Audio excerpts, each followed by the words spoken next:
I think it's important and maybe should be more encouraged to admit when you don't know something. We live in a world where there are too many people who will refuse to admit when they don't know something. And I'm here to tell you, I don't know. I don't know what it means.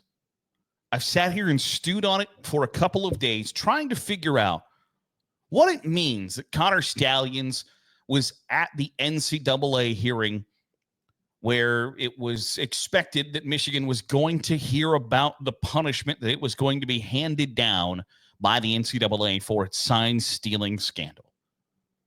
I don't know what that means. I have theories, and I don't know that any of them feel like they are the overwhelming favorite in the most likely situation and scenario for why he was there.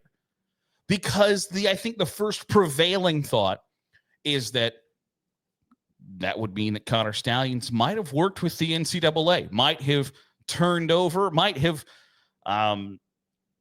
switched up his allegiances and recognized the errors of his way and helped the NCAA in its investigation against Michigan.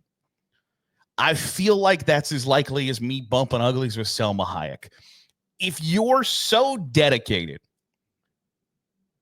that you're going to write a 600-page manifesto and go on this elaborate sign-stealing operation and then participate in a documentary about how and why you did it, and it was all because I love my mama and my mama loved Michigan football, it feels really unlikely that you're then going to go, oh, you know what? Maybe I'm the bad guy. And I've had this conversation before on the podcast. Very rarely does the bad guy go, oh, wait, I'm the bad guy here. The villain very rarely believes that they are the villain. And I just feel like that's a super unlikely revelation that Connor Stalions has had, that he has seen the errors of his ways, recognized that maybe he was the bad guy. I don't think that that's what happened. I would guess that it's more likely that Connor Stalions went to the hearing with the NCAA as someone hopeful of eventually returning to college football. That his hope is someday I can work in this space that I undoubtedly love. And the only way to do that is to face the music from the NCAA and say, okay, whatever you're going to have to say about me, whatever show cause penalties you're going to lob against me, I'm here for them. I'm ready to take them and face them like a man. And I will sit here and hear what you have to say. That feels like a more likely scenario to me, that despite him putting his allegiance to Michigan again above all else, at the end of the day, we all got to look out for number one, right? We all have to sit here and say, I eventually have to do what's best for me. And if Connor Stalions is looking out for his future job prospects, he's looking out for himself. He's making sure that he gets all of the available options to him somewhere down the line. And if he feels as if the best option to do that is to be at the NCAA headquarters when that hearing happens, that would be a logical thing, right? And then maybe the most logical thing is, if you're willing to write a several hundred-page manifesto about how you would run the Michigan football program and also create, organize, and implement an elaborate sign-stealing operation, and then participate in a documentary describing how and why you might have done what you did, maybe, just maybe, Connor Stalions is there as a fan of the Michigan football program and of the people who are going to be allowed into the quote-unquote courtroom that day. He's on that list. And that's why he's there. Is, this is pertaining to my favorite football team, And there's a set number of folks who are going to be allowed into this closed door meeting. I might as well go.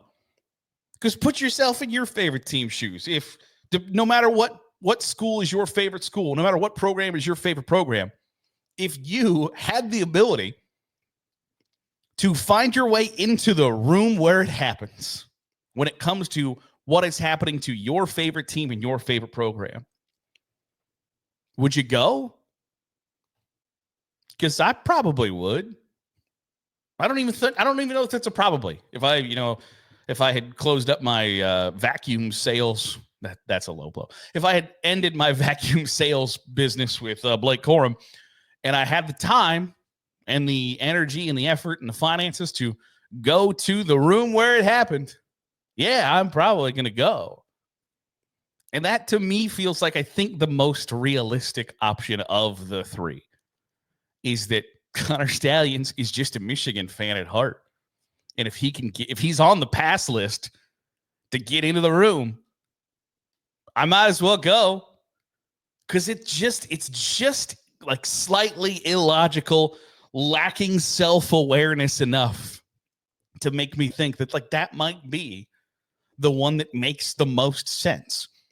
Because I think I truly do not believe the argument that he's there as the star witness for the NCAA against Michigan, because that just does not feel like the likely outcome. That doesn't feel like that's what is the most logical. And that's what you have to, I think, do in these situations when you don't know. And I think there are a lot of people who wait with bated breath to see what is going to happen in this situation, to see what the punishment or potentially lack thereof punishment is going to be. But until that's released, all we can do is sit here and speculate. Now, speculation is fun because it doesn't cost any more to dream bigger. So you can dream about 40 scholarship reductions and every win vacated, the national championship being taken away from Michigan, and they're not going to be allowed to be on TV. I am on the record. I don't think that the punishments are going to rise to that level. I'm also on the record of I hate scholarship reductions, especially now that the House settlement has been agreed to, and there's going to be a limit on roster sizes and not scholarship limits. If you take away 30 scholarships over the course of 3 years, that's 30 kids who don't get to go to college for free. I think that sucks. And regardless of whether it's your biggest rival or whoever, I think you should think kids not getting to go to college for free because of the screw ups of adults in leadership positions. Very rarely am I going to ask you to think the same way I do, but I think you should think that sucks too. And I don't know what the perfect punishment is. I don't know what are the things that will deter programs, universities, athletic departments to act the way they're supposed to. I don't know what the perfect punishment is. But I do feel as if the wrong one is taking scholarships away, opportunities away from 18, 19, 20, 21, 22-year-old kids. I think that sucks, and I think you should think that sucks too. But I'm an on-the-record haver. I'm an on-the-record believer that I don't think Michigan is going to get the hammer dropped on them or anything like that. I believe the hammer might be dropped on Connor Stalions, on Jim Harbaugh, on other Michigan assistants who were a willing and able participant in the sign-stealing allegations and the scandal. And Michigan fans will hop in the comments and tell me, like, all of the reasons for why that's not true. It didn't happen. And if it did, it's not that big of a deal and it shouldn't matter. And it didn't affect the outcomes of the games, with a straight ass face.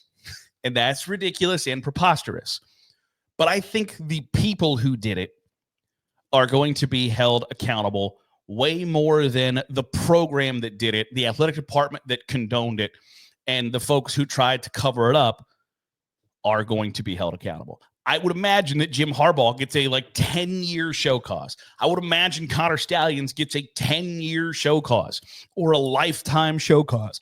But the idea that Michigan is going to get 30 scholarship reductions and a 5-year bowl ban and the national championship taken away. I don't see that happening. And I'm going to remain that way until I see the punishment happen. And I know that could be deflating for Ohio State and Big Ten fans as a whole. But that's just the truth, that I think the NCAA is a toothless organization. If this happens 15 years ago, 20 years ago, yes, I think that it is a much bigger deal, and the NCAA drops the proverbial hammer on Michigan. But it ain't 15 years ago. It ain't 20 years ago. It's today when the NCAA is essentially a middle school hall monitor. And if you think the middle school hall monitor has the ability to suspend you or make you go to alternative school or Saturday school or whatever, I think you're just kind of living in a fairyland at that point. Now, I'll wait for the NCAA to release the punishment. And really, they haven't released whether Michigan is guilty or not. We all assume so, right? The NCAA is not going to lobby 11 level 1 allegations against Michigan if they don't believe they got a real solid case. But so far, we don't even know if we got a verdict, let alone a punishment. But I don't know what it means for Connor Stalions to be in the room when it all goes down. And I don't think anybody else does either. But I want to hear from you. What do you think the punishment will be? What do you think the punishment should be for Michigan? Let me know in the comments below. That'll do it for today's episode of the Daily Huddle. Appreciate you making us a part of your day, however it is, wherever it is you're doing so. If you're watching on YouTube, hit the subscribe button. Make sure you're getting all the great college football content we're pumping out. If you're listening on the podcast feed, drop a 5-star review. It goes a long way in helping out the channel. I'll see you tomorrow for another episode of the Daily Huddle.